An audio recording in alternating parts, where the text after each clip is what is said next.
Good morning, America.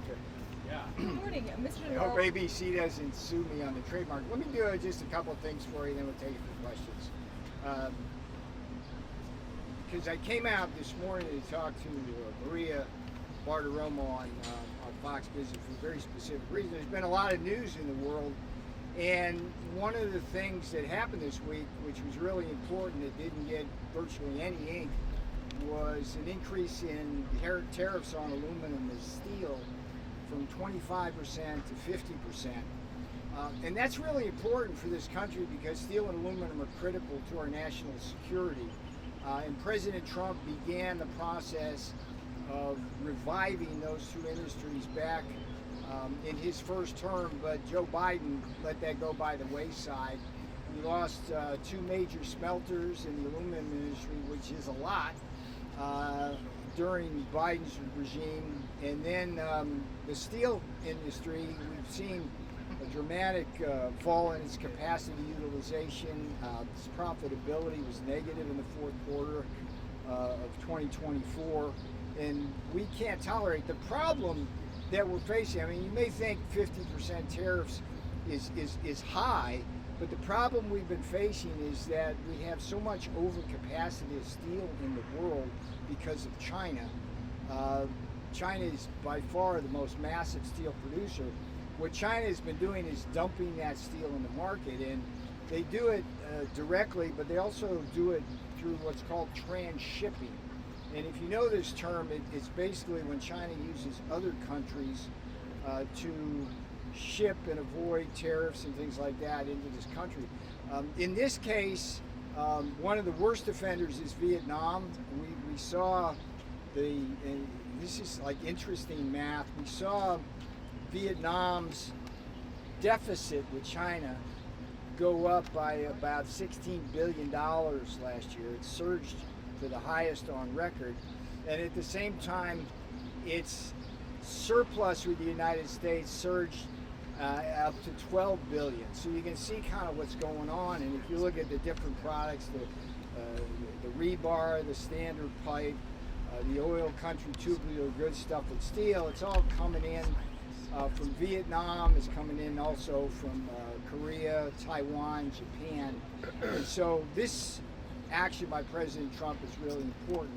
Same thing with aluminum. We want to get our smelters back. I think one of the things we've already seen with respect to the aluminum industry is we've had the announcements of two new smelters. Great news, Century Aluminum and also a conglomerate from the Emirates. Okay, that's aluminum and steel. I'm sure you want to talk about the Elon Musk issue. The only thing I want to talk about with respect to that, and again, I was on Fox Business, I could talk to investors. I did a piece for The Hill this last week, which goes over the following numbers. What you do is when you look at the big, beautiful tax bill and you evaluate the claim by the Congressional Budget Office that has been widely disseminated by the press that the bill will add to the debt in the order of magnitude of several $1 trillion over the next 10 years. It's just dead wrong for two reasons, one of which the CBO has already confessed to. First of all, the CBO assumes a growth rate of 1.7% for the GDP, which is absolutely anemic. When you simply increase that by a point, which is consistent where we think that forecast is going to be, it's a $2 trillion swing in the amount of revenues you raise, because when you grow faster, you generate more tax revenues. It's just simple math. And lest you think that we're speculating, we have history on our side, as we always do, because this is the second term. In the first term, the CBO did the same thing during the tax bill of 2017 when we got that tax bill passed. They underestimated growth by about a point and therefore underestimated how much money we would actually do. And it's a case of there they go again. So when you correct for that, you get halfway to the point where this $5 trillion swing happens. And then, which was really heartening to me, and I don't know if my piece in the Hill had anything to do with it, pointing out that when you count the tariff revenues, it's another $2 trillion. So it's a $5 trillion swing. So with respect to what Mr. Musk has been saying about the big beautiful bill and overspending and things like that, I think that that dog won't hunt when you do the math properly, and that's all I want to say about that. So I'll take a few questions. Let's keep it. I'm here as an economist and an analyst, not. I don't want to do it. This relates to. Okay, hang on. This Yes, does ma'am. relate to the economy, Yes, but ma'am. it is related to Yes, Elon ma'am. Musk as well. I'm curious what you make of Elon Musk's comments that Trump's tariffs will send the U.S. into a recession later this year. Well, look, Elon Musk does not like tariffs. Full stop. He's made that clear from day one and going back to the first term. He's not a tariff guy, which is fine. We can have disagreements about it. But I would simply say that everybody during our first term who said that the tariffs were going to be recessionary and inflationary were obviously and wildly wrong. All we got was price stability and growth. And again, if you do the numbers, if you understand how gross domestic product is calculated, okay, if you've ever gone through that math, it's 4 engines of growth. It's consumption, investment, government spending, and what we call net exports, which is the difference between what we sell to the world and what they sell to us. And when you have them selling us more than we sell them, in the math of the GDP, growth goes down. So every quarter when those numbers get reported, when you see what the net number is, that number would probably be about a point or more higher if we didn't run a trade deficit. So the idea that these tariffs are somehow going to be recessionary is wrong. I mean, there's two things going on. With the tariffs, we make more things here, we employ more people in the short run, and in the longer run, we get more capital investment, and therefore we employ more people and produce more goods. So the math doesn't work there. Now, Given your disagreements on tariffs with Elon Musk that you just laid out, are you glad to see now that he's out of the fray? no, I'm not glad or whatever. It's people come and go from the White House. He's a special government employee with an expiration date.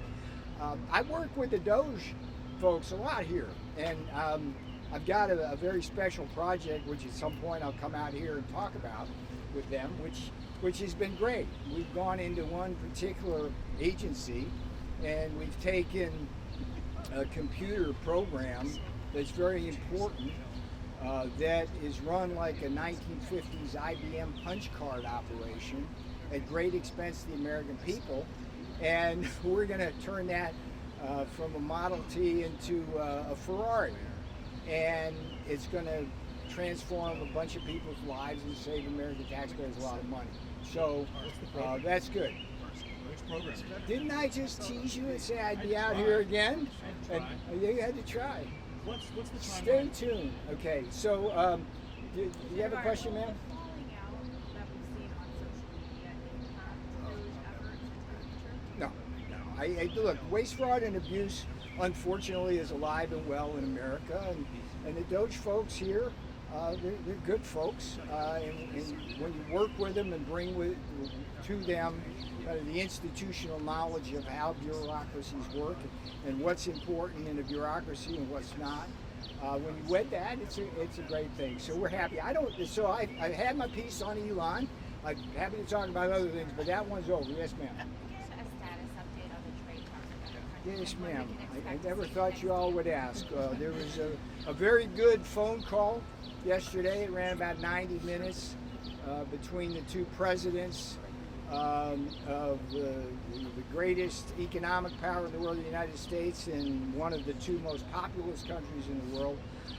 In China, we've set in motion a process in which, as President said, Jameson, Howard, and Scott will be going.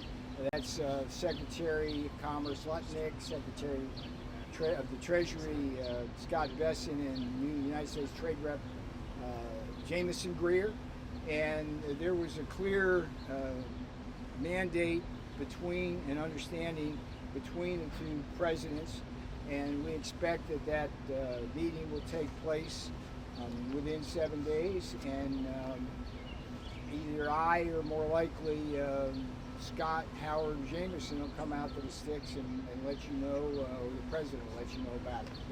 But it was a very good call. Mr. Navarro, may I ask a question about you? Where the negotiation with Europe with steel and aluminum stand at the moment? The negotiation after the meeting in Paris. I don't understand. We put tariffs on, and the president has a policy of no exemptions, no exclusions, full stop. Thank you. Okay? After the All right, meeting- that's about it. I think I've been generous. Just the German chancellor meeting yesterday. Oh, Was there- I have no comment on that. Okay. It's not my lane. Hey, anytime, just I've come out to give you a bunch of time. What the president when he said progress was made on rare earth minerals, what does the president think? Well, let's see what happens with the negotiations. But the president was very clear that the rare earth issue will be key to that negotiation, and the two presidents have a very clear understanding of the outcome. Okay. Steel All right. and Thank you very Nippon- much. Is the That's right. Nippon investment Hey, hey,